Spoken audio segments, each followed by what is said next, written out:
আসসালামু আলাইকুম এভরিওয়ান। ভার্সিটির সিনিয়র ম্যাম গল্পের 15 নম্বর পার্ট।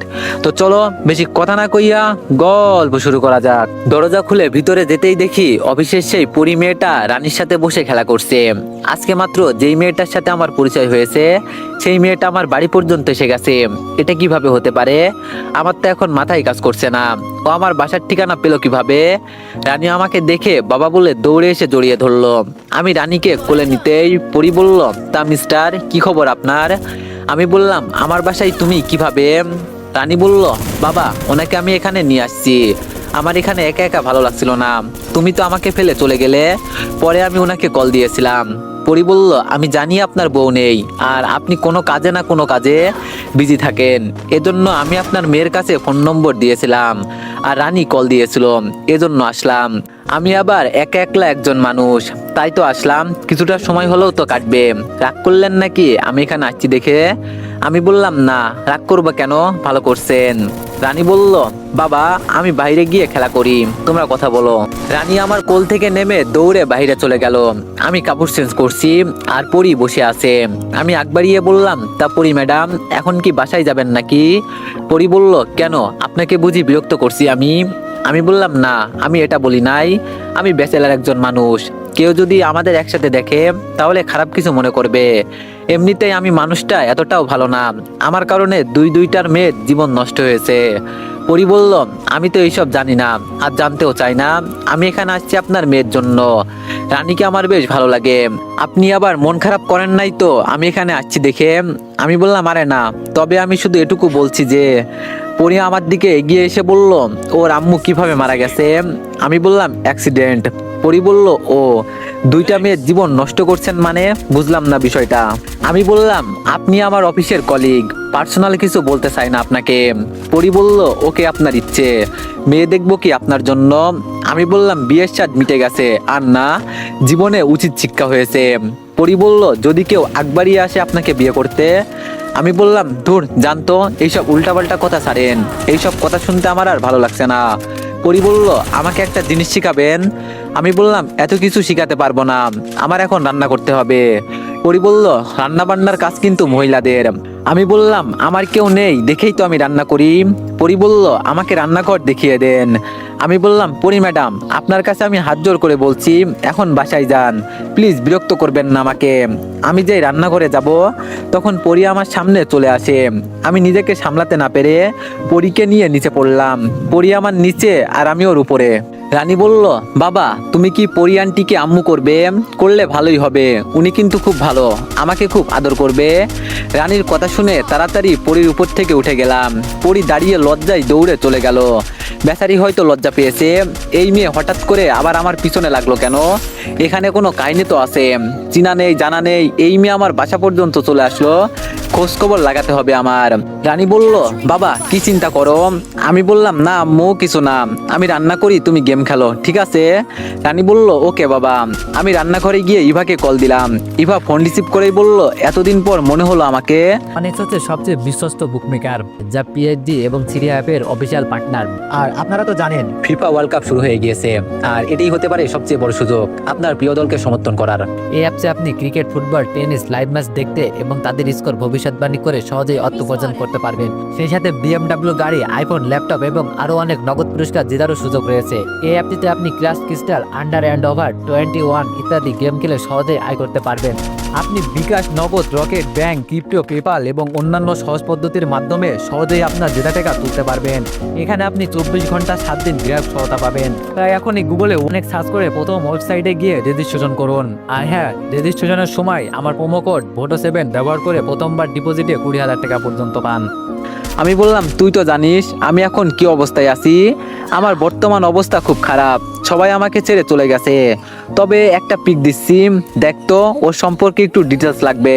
ইভা বলল, আরে এটা তো পরি আপু, আমাদের পাশের ফ্ল্যাটে থাকে, মেয়ে ভালো আছে, তবে ওর বাবা মা কেউ নেই, এতিম বলতে পারিস, একাই থাকে, সমস্যা শুধু এক জায়গায়, পরিবার নাই বলে বিয়ে হচ্ছে না, কিন্তু তুই হঠাৎ করে ওর কথা জিজ্ঞেস করলি। আমি বললাম, ও আমার কলিগ, এজন্য জিজ্ঞেস করলাম।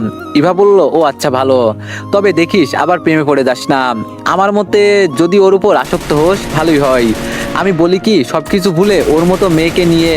আমি বললাম থাক, যেই পর্যন্ত বললি সেই পর্যন্তই থাক।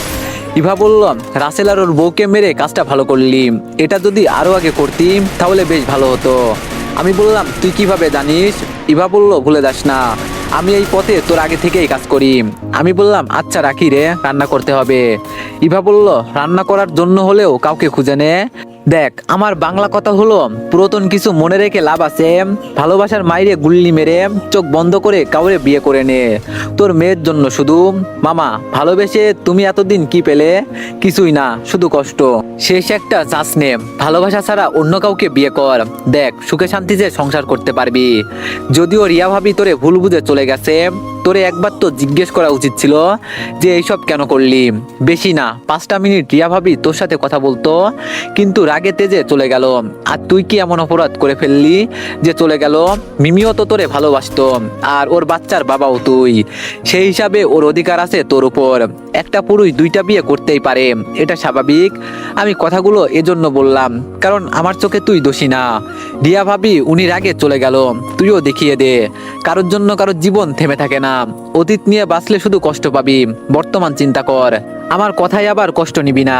আমি বললাম আরে না, কি যে বলিস, তুই যেই কথাগুলো বললি সবগুলো একদম ঠিক, তোর কথায় যুক্তি আছে। মিমি খারাপ কিছু করে নাই, ওর অধিকার আছে আমার উপর, ওর মেয়ের বাবা হিসাবেও অধিকার আছে আমার উপর। রানী বলল, বাবা বাবা, বাইরে পুলিশ আসছে। রানীর কথা শুনে বললাম, কি বলো আম্মু? রানী বলল, বাবা, বাইরে অনেকগুলো পুলিশ দাঁড়িয়ে আছে, ওরা কি তোমাকে তুলে নিয়ে যাবে? তুমি চলে গেলে আমি কার কাছে যাব? আমি বললাম, কিছু হবে না আম্মু, আমি তোমাকে ছেড়ে কোথাও যাব না, তুমি বিছানায় বসে গেম খেলো, ঠিক আছে? ফোনটা কানে দিতে ইভা বলল, পুলিশ কি কোনোভাবে জেনে গেল নাকি সবকিছু? আমি বললাম, বলতে পারবো না, আমি ফোন রাখ, দেখি কি হয়। ইভা বলল, আমি আসবো নাকি? আমি বললাম না, দরকার নেই, আমি দেখছি। ফোন কেটে একটা সিগারেট জ্বালিয়ে রুম থেকে বের হলাম। বাইরে দেখি সত্যি অনেকগুলো পুলিশ দাঁড়িয়ে আছে। রাইসা এগিয়ে এসে বলল, রাসেল আর ওর বউকে মারার কারণে আপনাকে জেলে নেওয়া হবে। আমি মুখ থেকে সিগারেট হাতে নিয়ে বললাম, এখানে কারোর বাপদাদার ক্ষমতা নেই আমাকে অ্যারেস্ট করার। কনস্টেবলদের উদ্দেশ্যে বললাম, কি মনে আছে তো আমাকে জেলের ভিতরে ঢুকানোর কারণে কামাল সাহেবের চাকরি গিয়েছিল? রাইসা সরাসরি বলল, তাই এখন কি আমার চাকরিও চলে যাবে? আমি বললাম, আরে শালিকা, কি যে বলো, আমি তো এটা বলি নাই, তুমি আমার আদরের একমাত্র শালী। রাসেল আর ওর বউকে আমি মেরেছি, কিন্তু আমাকে ধরতে পারবে না। রাইসা বলল, প্লিজ দুলা ভাই, আমাকে রাগাবেন না প্লিজ। আমি সরাসরি আমার আইডি কার্ড রাইসার হাতে দিয়ে বললাম, ভালো করে আমাকে চিনে রাখো, দরকার হতে পারে। রাইসা আমার আইডি কার্ড দেখে সাথে সাথে আমাকে স্যালুট করে বলল, সরি স্যার, আমার ভুল হয়ে গেছে।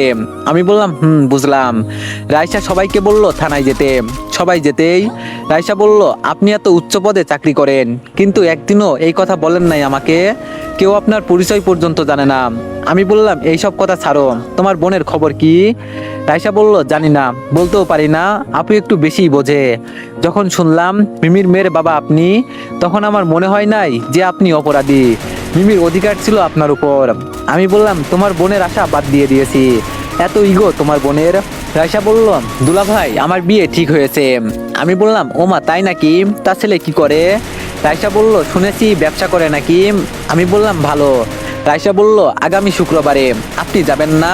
আমি বললাম, আমি গেলে তোমার ভাই আমাকে কেটে টুকরো টুকরো করে ফেলবে। রাইসা বলল, ওইসব কিছু হবে না, আমি আসি না? আমি বললাম, আসো তো, শালি মানে আদা ঘরওয়ালি, ভিতরে চলো। রাইসা বলল, আমি খালি ঘরে যাব না, পরে আপনি। আমি বললাম, দিব মাথায় একটা, আচ্ছা আসো কিছু খেয়ে যাও। রাইসা বলল, না দুলা ভাই, আমার অনেক কাজ পড়ে আছে, যাই আমি। আর ওদের কি করব? আমি বললাম, 2টা লাশ ভিতরে রেখে পুরো বাসায় আগুন লাগিয়ে দাও। রাইসা বলল, এটা করা কি ঠিক হবে? আমি বললাম, যেটা বললাম সেটা করো। রানী আমার পা জড়িয়ে ধরে বলল, আব্বু উনি কে? আমি বললাম, উনি তোমার আন্টি। রাইসা এগিয়ে এসে আমার মেয়েকে কোলে নিয়ে বলল, একটা মেয়ে কতটা ভালোবেসে এমন করতে পারে? মিমি জানতো আপনি ওকে কাছে টেনে নিবেন না, কিন্তু একটু সুখের জন্য কি করছে হিসাব করা যায়। এর নাম হলো ভালোবাসা। যখন মানুষ কাছে থাকে তখন বোঝা যায় না সে কি ছিল, কিন্তু যখন দূরে চলে যায় তখন বোঝা যায়। আমি রাইসার কথা শুনে নীরবে চোখের পানি মুছে নিলাম। রাইসা যেতেই আমি রানীকে নিয়ে ভিতরে চলে গেলাম। রাতে রানীকে ঘুম পাড়িয়ে আমি চুপচাপ বসে আছি। বাইরে প্রচুর বৃষ্টি হচ্ছে। হঠাৎ মনে হলো আমি বাইরে কিছু একটার আওয়াজ শুনলাম। জানালা দিয়ে বাইরে তাকিয়ে আমি অবাক হয়ে গেছি। কেউ একজন গাড়ির সামনে দাঁড়িয়ে আছে। এত বৃষ্টি তুফানের মাঝে দাঁড়িয়ে আছে, বিষয়টা আমার কাছে খারাপ লাগলো। আমি জোরে ডাক দিয়ে বললাম, এই যে হ্যালো, আপনি এই রাতের আধারে তাও আবার বৃষ্টির মাঝে দাঁড়িয়ে আছেন, কিছু কি হয়েছে আপনার? কোনো সমস্যা হলে বলতে পারেন। মেয়েটি বলল, আমি এখানে আসছিলাম আপনার মেয়ের জন্য, কিন্তু এসেই বৃষ্টি শুরু হলো। এত রাতে আপনার বাসায় যাওয়া ঠিক হবে না ভেবে দাঁড়িয়ে দাঁড়িয়ে চিন্তা করছি কি করব। আরে শালা, এটা তো দেখি পরীর কণ্ঠ। ও এত রাতে এখানে, কি যে এক বিপদে পড়লাম আমি। ছাতা নিয়ে হেঁটে হেঁটে নিচে নামলাম। পরীর কাছে এগিয়ে গিয়ে বললাম, পাগল হয়েছো তুমি এই বৃষ্টির মাঝে? পরী বলল, পাই দিয়ে যাচ্ছিলাম, ভাবলাম আপনার মেয়ের সাথে দেখা করে যাব, আর এই যে দেখেন বৃষ্টি। আমি পরীর মাথার উপর ছাতা রেখে বললাম, এই বৃষ্টির মাঝে ভিজলে অসুস্থ হয়ে যাবেন। পরী আমার হাত থেকে ছাতা কেড়ে নিয়ে বলল, আপনিও ভেজেন। আমি বললাম, এই এই কি করছো, পাগল হয়েছো? পরী আমার হাত ধরে বলল, থাকেন না একটু সময়, ভালো লাগবে। আমি পরীর পাশে দাঁড়িয়ে বললাম, আমি বিবাহিত একজন পুরুষ, আমার একটা মেয়ে আছে, বুঝছো তো আমি কি বলতে চাইছি? পরী বলল, আমি কি কখনো বলছি আপনাকে আমার ভালো লাগে? আমি তো রানীর জন্য এখানে আসছি। আরে আপনি এটা কিভাবে বলতে পারলেন যে? আমি বললাম, সরি, আমি তো মনে করছিলাম এই পর্যন্ত বলে আমার নজর গেল পরীর উপর। ওকে ভিজা শরীরে একদম মাছ লাগছে। যদি দিনের আলোতে দেখতাম তাহলে হয়তো। পরী ওর বুকের উপর ওড়না টেনে বলল, এক বাচ্চার বাবা, এরপরও লুচ্চামি কমে না। আমি নজর কন্ট্রোল করে বললাম, একটা মেয়ে যদি এভাবে খোলামেলা থাকে, কার বা দেখতে ইচ্ছে করে না? পরী আমার মুখের সামনে দাঁড়িয়ে বলল, আরো কাছে আসবো কি? বলেন না, আরো কাছে আসবো কি? আমি বললাম, দেখো পরী, এটা ঠিক নয়। পরী আমার ঘাড়ে হাত রেখে ঠোঁটে কামড় দিয়ে বলল, আমি কি কোনোভাবে আপনাকে সাহায্য করতে পারি? জানেন তো এই বৃষ্টির দিনটা কেমন রোমান্টিক।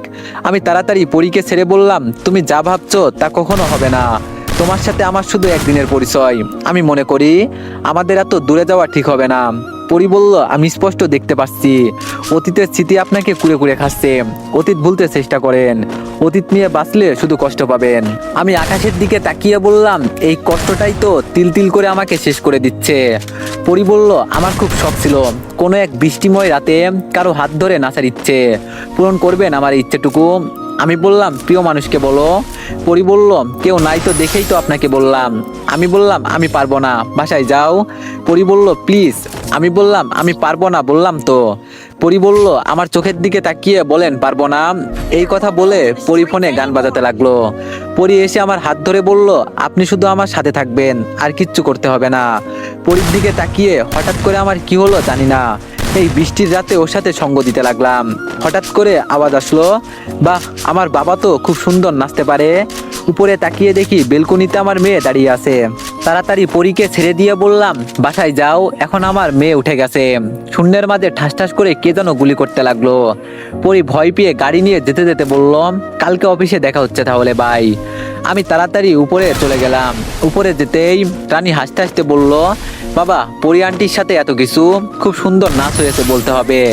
আমি বললাম, আম্মু এইসব বলে বাবাকে লজ্জা দিও না, আমি কাপড় চেঞ্জ করে আসি, ততক্ষণে তুমি ঘুমিয়ে পড়ো কেমন? আমি ফ্রেশ হয়ে এসে দেখি রানী ঘুমিয়ে পড়ছে। বৃষ্টিতে ভেজার কারণে হালকা একটু ঠান্ডা লেগে গেছে শরীরে। রানীকে জড়িয়ে ধরে আমিও ঘুমিয়ে গেলাম।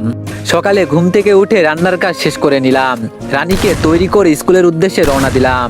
বাসা থেকে বের হতেই রানী বলল, বাবা, আমিও তোমার সাথে অফিসে যাব। আমি বললাম, না আম্মু, আজকে যেতে হবে না, অন্য একদিন নিয়ে যাব। রানী বলল, বাবা, তুমি আমার সাথে এমন করো কেন? মাত্র পরী আন্টির সাথে আমার পরিচয় হয়েছে। তুমি কি জানো পরী আন্টি কতটা ভালো? উনি আমাকে আদর করে চকলেট দেয়। বাবা, আমি যদি পরী আন্টিকে আম্মু করি তাহলে তোমার এতে কি কোনো আপত্তি আছে? আমি বললাম, এইসব কথা তোমাকে বলতে কে বলেছে? এইসব বলতে নেই। আমি কি তোমাকে আদর করি না বলো? রানী বলল, কিন্তু বাবা, পরী আন্টি যে বলল।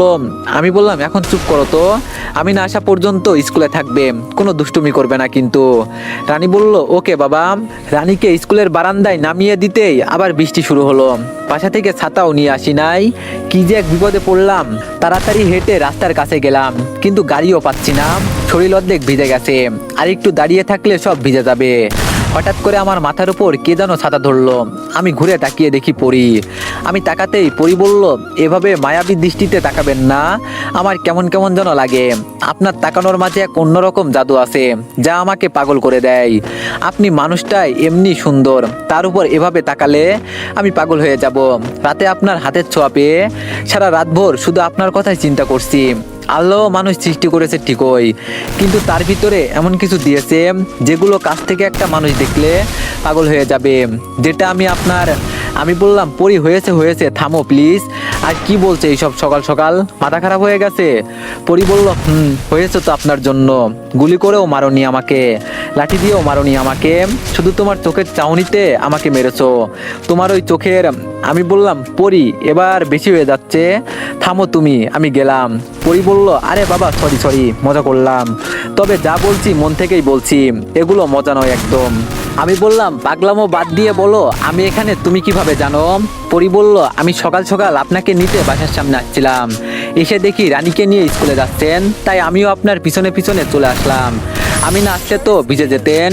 আমি বললাম, ধন্যবাদ ম্যাডাম, বড় উপকার করলেন, এখন চলেন যাওয়া যাক। পরি বলল, আমার গাড়ি অপেক্ষা করছে আপনার জন্য, সেই সাথে আমিও। আমি বললাম, তুমি এত বড় লোক, আমি কি তোমার সাথে যেতে পারবো? পরি আমার হাত চেপে ধরে বলল, ঢং বাদ দিয়ে চলেন, পরে অফিসের দেরি হয়ে যাবে।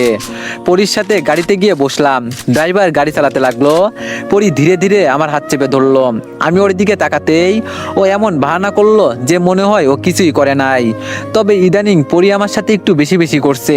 ও যা চাইছে তা কখনো সম্ভব নয়। আমি আমার জীবনের সাথে অন্য কাউকে দৌড়াতে চাইছি না। পরি বলল, কি সাহেব, আমার কথা বুঝি চিন্তা করেন? চিন্তা করতে হবে না, আমি আছি তো আপনার পাশে। আমি বললাম, একটা লাইন বেশি বোঝো মনে হচ্ছে। পরি বলল, বেশি বুঝি দেখেই তো আপনার অনুমতি ছাড়া আপনার হাত ধরলাম, এরপর এমন জায়গায় ধরবো যে আপনি আমাকে কাছে পাওয়ার জন্য পাগল হয়ে যাবেন। আমি বললাম, এই গাড়ি থামাও, তোমার গাড়িতে করে যাব না আমি। পরি বলল, আরে বাবা সরি, আমার ভুল হয়ে গেছে, আমি তো শুধু আপনার সাথে মজা করছি। আমি বললাম, এগুলো মজা বলে পরি? পরি বলল, আমার ভালো লাগে আপনার সাথে দুষ্টুমি করতে। আমি বললাম, কিন্তু আমার ভালো লাগে না, তুমি জানো তো আমি। পরি বলল, আমি জানি আপনি কতটা কষ্ট নিয়ে বেঁচে আছেন, এজন্যই তো আমি চেষ্টা করি আপনার মন ভালো করতে। সারা জীবনের জন্য আমাকে আপন করে দেখেন, কষ্ট কি জিনিস আপনাকে আমি অনুভব করতে দিব না। আমি বললাম, যেটা কখনো হবে না তা কখনো বলবা না। পরি বলল, আপনি বললেই তো হয়ে যায়, শুধু মুখ ফুটে একবার বলেন তাহলেই তো হয়ে যায়। বিশেষ করে রানীও আমাকে মা বলতে রাজি আছে, এখন শুধু আপনি আমাকে বউ বললেই কাজ হয়ে যাবে। আমি এবার নিজেই চুপ হয়ে গেলাম, ওর সাথে এইসব কথা বলতে আমার একদম ভালো লাগছে না। পরি আমার দিকে তাকিয়ে আবার বলল, আচ্ছা আর বলবো না, এখন শোনেন, আপনার জন্য একটা খুশির খবর আছে, যেটা শুনে আপনি পাগল হয়ে যাবেন। আমি বললাম, পাগল হয়ে যাব, ঠিক আছে, তাহলে আর বলতে হবে না। পরি বলল, আপনি এমন কেন বলেন তো, এতটা আনরোমান্টিক আপনি, একটু রোমান্টিকতা নাই আপনার ভিতরে? মনে মনে বললাম, আমি কতটা রোমান্টিক তা তুমি জানো না, শুধু আজকে কেউ নেই বলে। পরি বলল, কি আমি ভুল কিছু বলে ফেললাম? আমি বললাম, না ম্যাডাম, ভুল বলেন নাই, এত কথা বলতে পারেন আপনি। পরি বলল, আচ্ছা দীপু সাহেব, আপনার বুকের উপর লোম আছে তো? আমি বললাম, এইসব জেনে কি করবে তুমি? পরি বলল, কি করব মানে? বিয়ের পরে আপনার বুকের উপর ঘুমাতে হবে না, এজন্য সবকিছু আগে থেকেই জেনে নিচ্ছি। আমি দরজা খুলে গাড়ি থেকে নেমে বললাম, এত বকবক করতে পারেন আপনি, চলেন এখন ভিতরে যাওয়া যাক। পরি গাড়ি থেকে নামতে নামতে বলল, আমি যদি বলি আজকে আপনার সেই দিন, তাহলে বিশ্বাস করবেন? আমি বললাম, কেন, তুমি আমাকে মারবে বুঝি? পরি হাত মুঠি করে 2 আঙ্গুল আমার দিকে তাক করে বলল, বুম বুম করে আপনাকে গুলি করে মারবো, আর আপনি মরতে মরতে বলবেন, বেঈমান মাইয়া, তোরে এত বিশ্বাস করে বুকে জায়গা দিয়েছিলাম, আর তুই আমাকে গুলি করে মারলি। আমি তখন হু হু করে হাসতে হাসতে বলবো, হ্যাঁ আমি এমনই, এই পরি টাকার জন্য সবকিছু করতে পারে, পরে আপনি মরে যাবেন, বাকিটা ইতিহাস হয়ে যাবে। এবার আমি পরীর দিকে ভালো করে নজর দিয়ে তাকিয়ে বোকা হয়ে গেলাম। আগে কখনো পরীর এভাবে কাছ থেকে দেখি নাই। ওর কথার মাঝে সত্যি জাদু আছে। পরীর প্রতিটা কথাই আমার এতক্ষণ ধরে ভালো লাগছিল। মেয়েটার মাঝে আসলেই জাদু আছে, চেহারা যেমনই হোক, কিন্তু ওর কথায় আমি মুগ্ধ হয়ে গেছি। এতক্ষণ শুধু আমাকেও খুশি করতে এইসব বলছে, নাকি আমাকেও সত্যি সত্যি পছন্দ করে? আমি হাত দিয়ে পরীর চুলগুলো কান থেকে সরিয়ে দিলাম। পরী একটু লজ্জা পেয়ে বলল, আমরা এখন লিফটের দরজার কাছে আছি, অফিসের মানুষ দেখলে।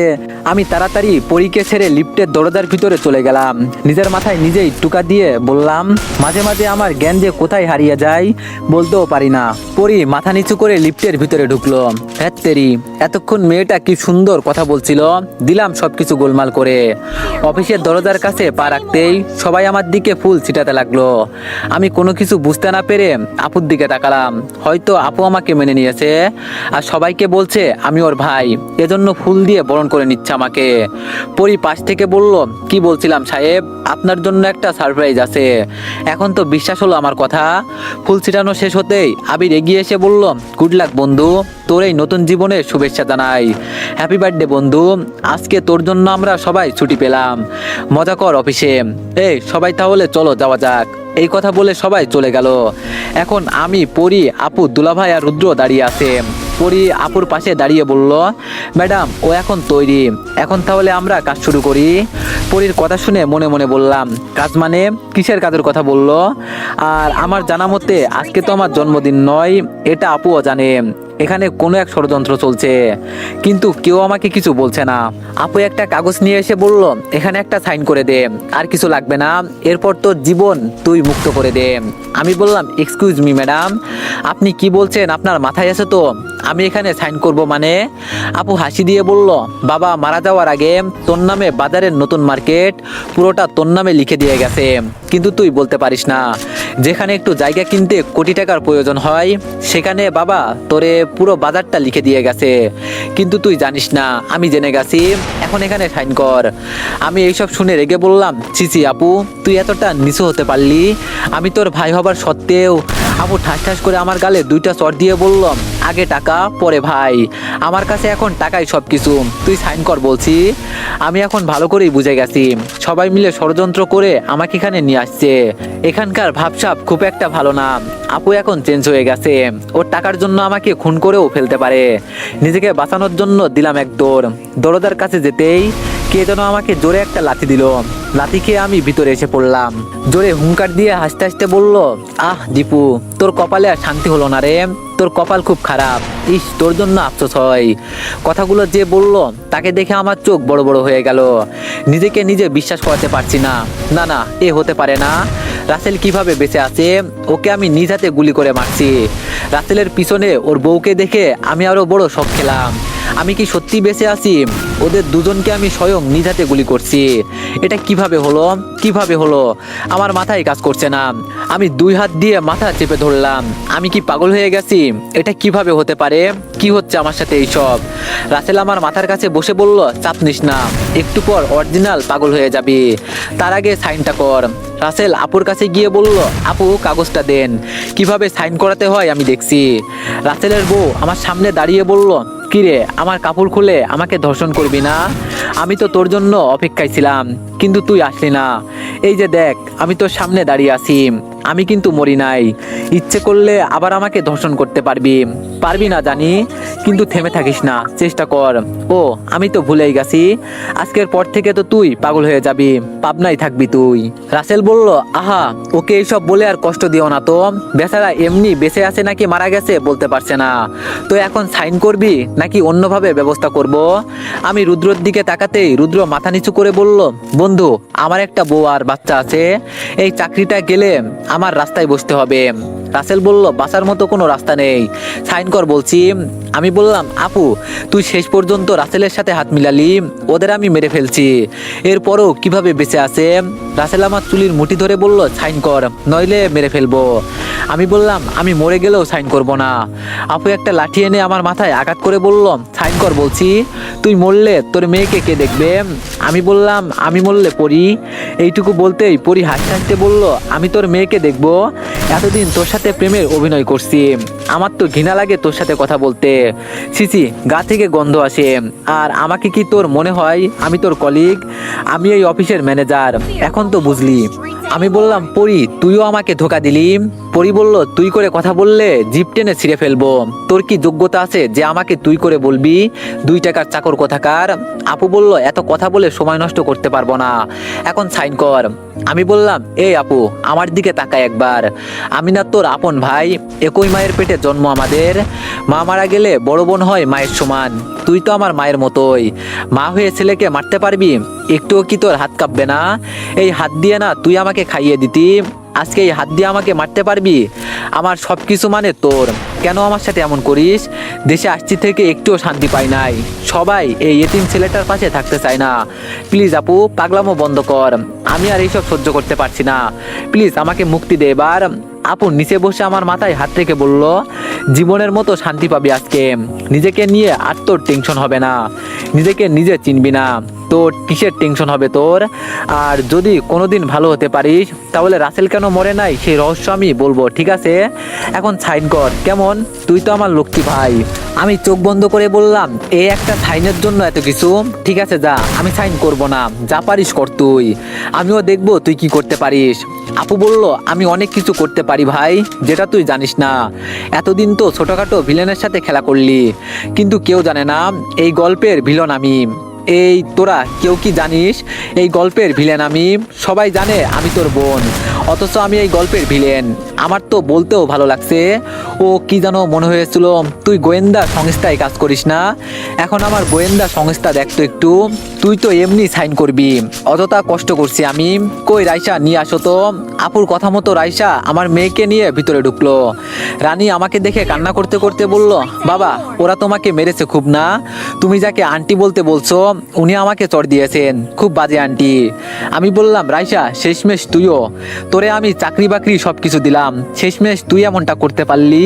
রাইসা বলল, দুলা ভাই, আপনি যেমন মিনিটে মিনিটে রূপ চেঞ্জ করেন, আমিও করি, কিন্তু আমারটা কেউ ধরতে পারে না। পালিয়ে যাইবা কই মানুষ, পালিয়ে যাইবা কই? আজরাইল আসিয়া একদিন ধরবে কষিয়া। ইস দুলা ভাই, পালাবেন না আজকে, একটু ক্ষমতা দেখান, আমরা সবাই আপনার ক্ষমতা দেখবো আজকে। আমি মাথা নিচু করে চোখের পানি ছেড়ে বললাম, দুনিয়ার মানুষ বড়ই বেঈমান। এই দুনিয়া থেকে কষ্ট ছাড়া কিছুই পেলাম না, নিজের আপু পর্যন্ত বেঈমানি করলো। রাইসা বলল, নেকা কান্না বন্ধ করে সাইন কর, নইলে তোর মেয়ের মাথায় গুলি করে দিব। আমি চোখের পানি মুছে বললাম, ওর কিছু করিস না, আমি সাইন করছি। শুধু জানতে চাই, আপুর সাথে হাত মিলানোর কারণে তোদের সবাইকে কি এমন দিবে? আপু বলল, আগে পাগল থেকে ভালো হয়ে ফিরে আসতে পারলে সব কিছু বলবো আমি নিজে তোরে। তো এখন সাইন কর। আমি রানীর কান্না দেখে সাইন করে দিলাম। আজকে হয়তো টাকার কারণে কাছের মানুষগুলোর আসল পরিচয় জানতে পারলাম। সাইন করতে না করতে একজন ডাক্তার ভিতরে ঢুকলো। ডাক্তার ভিতরে ঢুকতেই, তো এভরিওয়ান, নেক্সট পার্টের জন্য সবাই একটু বেশি বেশি লাইক আর একটা করে কমেন্ট করে দিও।